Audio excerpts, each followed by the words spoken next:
So first things first, I guess let's start with the processor. I went with the E3-1240 V2, and these are usually under $20 on eBay.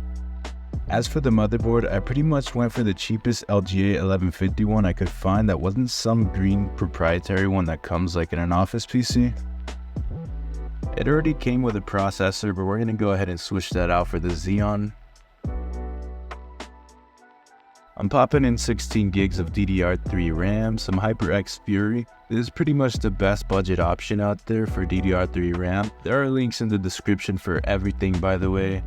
For the CPU cooler, I'm going with the Thermalray Assassin SE.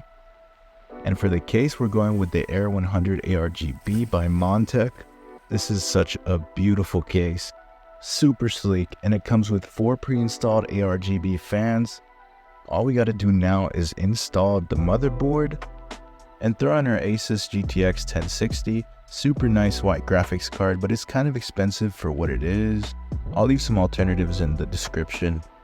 I'm also going to be adding these cable extensions. And for the power supply, we're going with the Thermaltake Smart 500 watt.